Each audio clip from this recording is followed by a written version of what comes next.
गलतफहमी एक ऐसा जहर है जो बिना हथियार के भी इंसान की पहचान मिटा सकता है। सोचिए, अगर किसी महापुरुष की बातों को जानबूझकर तोड़ मरोड़ कर लोगों तक पहुंचाया जाए तो आने वाली पीढ़ियां उसके बारे में क्या सोचेंगी। यही हुआ भारत के संविधान निर्माता, भारत रत्न डॉक्टर भीमराव रामजी अंबेडकर के साथ। उनके विचारों को पढ़ने से पहले ही उनके बारे में राय बना ली गई। उन्हें समझने से पहले ही उनके खिलाफ कहानियां गढ़ दी गई। लेकिन आज हम उनकी गलतफहमियों का सच जानेंगे, जिन्हें वर्षों तक सच बनाकर पेश किया गया। बाबा साहब का जन्म ऐसे समाज में हुआ जहां इंसान की पहचान उसके कर्म से नहीं, उसकी जात से की जाती थी। बचपन में उन्हें स्कूल में अलग बैठाया गया, पानी तक छूने की अनुमति नहीं थी। लेकिन उन्होंने नफरत का जवाब नफरत से नहीं बल्कि शिक्षा से दिया। उन्होंने दुनिया के बड़े बड़े विश्वविद्यालयों से पढ़ाई की और अपना पूरा जीवन न्याय, समानता और मानव गरिमा के लिए समर्पित कर दिया।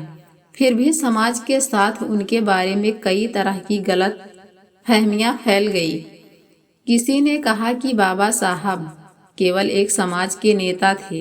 किसी ने कहा कि उन्होंने संविधान में केवल एक वर्ग का हित देखा और कुछ लोगों ने तो उन्हें धर्म और राष्ट्र विरोधी तक कह दिया।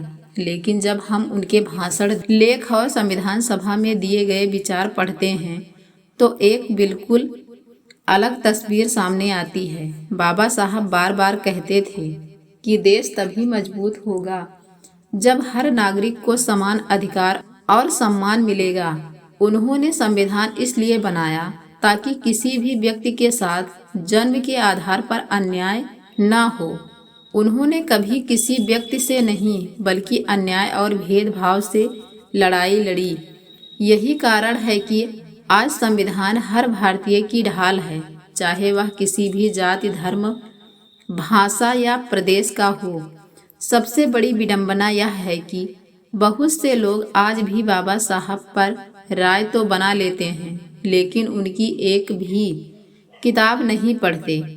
याद रखिए, अधूरी जानकारी हमेशा गलतफहमी पैदा करती है और गलतफहमी इतिहास को भी बदल सकती है। अगर हम वास्तव में बाबा साहब को समझना चाहते हैं तो हमें अफवाहों से नहीं, उनके मूल विचारों, लेखन और संविधान निर्माण में उनके योगदान से उन्हें जानना होगा। तभी हम समझ पाएंगे कि उनका सपना किसी एक समाज का नहीं बल्कि एक ऐसे भारत का था जहां हर व्यक्ति को समान अवसर और सम्मान मिले। दोस्तों, इतिहास को सुनकर नहीं, पढ़कर समझिए। किसी भी महापुरुष के बारे में निर्णय लेने से पहले उनके विचारों और कार्यों को जानिए। अगर आपको डॉक्टर बाबा साहेब अंबेडकर, बहुजन महापुरुषों और भारत के सच्चे इतिहास पर आधारित ऐसे तथ्यपूर्ण वीडियो पसंद आते हैं तो हमारे चैनल बहुजन इतिहास को अभी सब्सक्राइब करें, वीडियो को लाइक करें, अपने विचार कमेंट में लिखें और इसे ज़्यादा से ज़्यादा लोगों तक शेयर करें। जय भीम, जय संविधान, जय भारत।